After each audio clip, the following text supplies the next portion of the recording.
Okay, looking at Catcher in the Rye today. J.D. Salinger, one of the premier books in American literature. I'm very excited to talk about this one. This is one of my favorite books of all time, and one where you can definitely learn a lot as a writer when you're reading this book. We're going to take a look at how J.D. Salinger was able to help young kids find a love for reading. So one thing to consider about this Catcher in the Rye is that it is a first-person narrative. So it is from the perspective of Holden Caulfield, a young kid. He is early teens or late teens. Holden is our narrator. So one thing to consider when you're reading this book is how reliable he is as a narrator. Something that's been brought up from other critics of this book in the past, not to lessen the impact the book has, but just as something to consider when you're reading the book, whether you can trust the words that Holden is saying. A very important thing to consider about first-person narratives, it's obviously from the character's perspective. So when you are reading a first-person book, you can decide whether you want to trust that narrator or not. And that's sort of the fun part about first-person narratives is you're reading from this person's perspective and you're getting their insights into how other people live. One thing about Holden is he often criticizes other people. In the beginning of the book, he criticizes his roommate for using the same razor for the umpteenth time. He is showing the reader how he is a bit judgmental. Just being a young kid in a world where he's trying to figure things out, we're able to see his thoughts on the world around him. First-person narratives are often a good way to start out when you're writing, because you're not focused on too many different perspectives. You're able to focus on just one perspective. So you're not thinking about however many characters are in the book.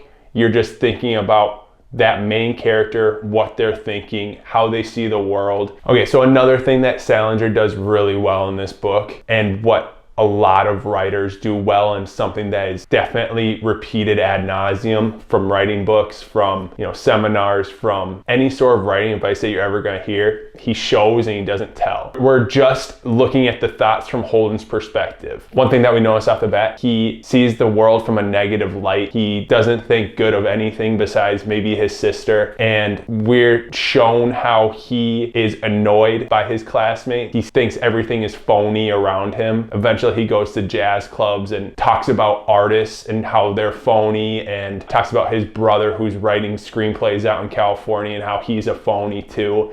So just looking at the world from a negative point of view. So how that is an example of showing and not telling is Salinger doesn't tell us why he's in a bad state. We find out through a series of events. The reason that Holden is in that sad or angry state is because he is about to get kicked out of school. He feels dumb in that way. He is rebelling against the whole system. Obviously doesn't want his parents to know about it. He does a few things to rebel. I mean, he smokes cigarettes. And because Salinger doesn't tell us exactly what's happening, because he doesn't start the book off with Holden is sad because he's getting kicked out of school, or having Holden say that to us, he's able to pique the reader's curiosity. If we're told that right at the beginning of the book, then we're not trying to discover what it is that Holden is dealing with. We feel no need to read on if he just tells us everything that happens right away. There's not even a book there. So that's how Salinger is able to show us what is happening and not tell the reader what's happening. And Salinger does it really well. When people read the book, they're able to have their own perspective on it, where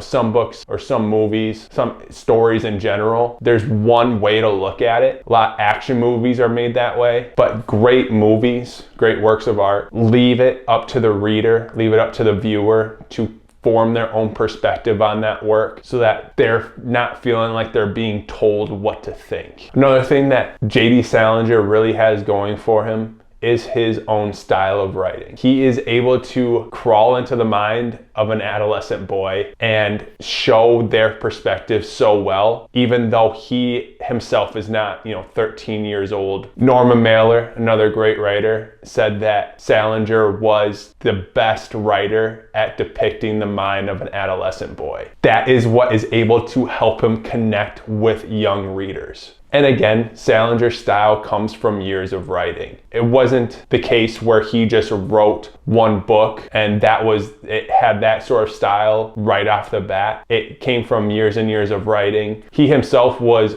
discouraged about the fact that he had not gotten anything published. He didn't want to even continue to write. And then Ernest Hemingway, was very optimistic about Salinger's talents. He encouraged Salinger to continue to write. He said he liked his style, and that was something that kept Salinger going so that he was able to produce some of the best books in American literature. Catcher in the Rye. He published a lot of great short stories. Franny and Zoe is another one that's very well written and something that really connects to young readers as well. Some advice about style would be to not become too preoccupied with it. Like I said earlier, it took Salinger a long time to get to the style that he was at, and it's not something that should keep you from putting words down on the paper. You should be writing as many words down as possible each and every day.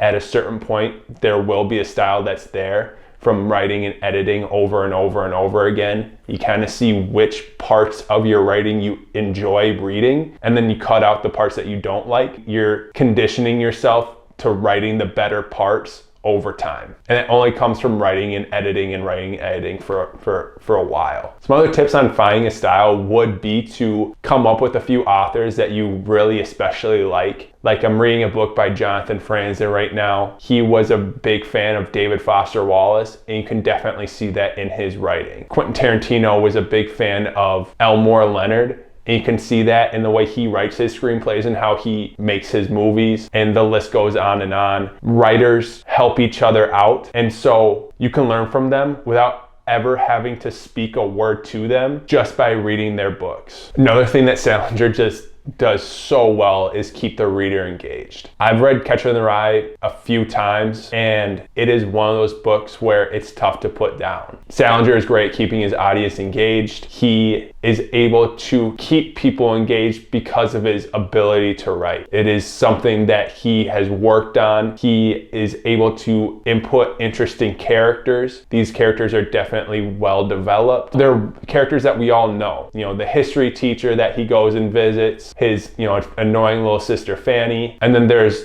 situations that we're all well aware of, like wanting to hide something from your parents, sort of wanting to be a rebellious type. A lot of the stuff that he writes is something that young kids still think about today, things they still deal with today. And one thing that a lot of people recognize from this book in particular is that Salinger was able to give young kids a voice. There might be a lot of things that are going on in their lives that they don't understand, but when they read this book, they're able to understand things a little bit more, connect with somebody who is thinking the same sort of thought. I connected with this book when I was in middle school, which was it was in the 2010s. And for me to connect with somebody who wrote a book in 1951, it's sort of crazy to think about that. And that's sort of the magic about words on paper, so you can connect with people from other decades, which is really cool. But writing about situations in which and situations in which you have thought a lot about, because other people have definitely thought about the same situations in the same way that you have. So bringing that personal touch to your readers is something that will benefit you in the long run. Another thing that Salinger uses to his benefit is metaphors. The main one being the title of the book, Catcher in the Rye, which is someone who saves children from falling off a cliff. This is a metaphor for a child entering adulthood. So what metaphors do is sort of help the reader have a deeper connection to the work. You want your story to linger in the reader's mind because you want them to talk about the story so that other people watch it or read your story. So you have more people viewing it, you have more people connecting to the art that you made. And then another thing Salinger was able to do to keep readers hooked is leaving the ending sort of ambiguous. We're told that Holden is going to a hospital in California for tuberculosis. There's been so much speculation on this book and the different things that happened to Holden and what really happened, because he is an unreliable narrator. So we don't know exactly what is going on in his life, and we're sort of tasked with putting the puzzle pieces together instead of relying on him for all of the information. So he says that he goes to the hospital for tuberculosis.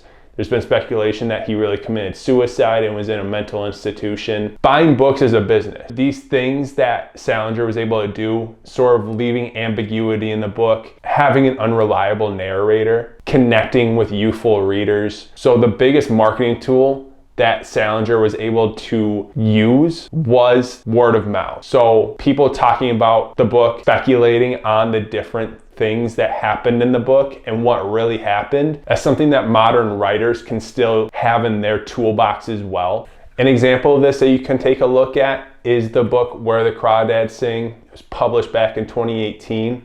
There wasn't as much ambiguity in the book as, say, Catcher in the Rye, but it was still a very successful book. And one thing that I noticed when I read the ending was it's an ending that sort of polarizes the reader. So those are the few things that we can learn from J.D. Salinger. He's a great teacher in the use of ambiguity, false narrators, word of mouth to try to grow the impact of your book. And from my own perspective, it's no surprise that this is one of the great American novels, something that is beneficial for everyone in my mind to read, something I connected with when I was young. I still read it every few years or so.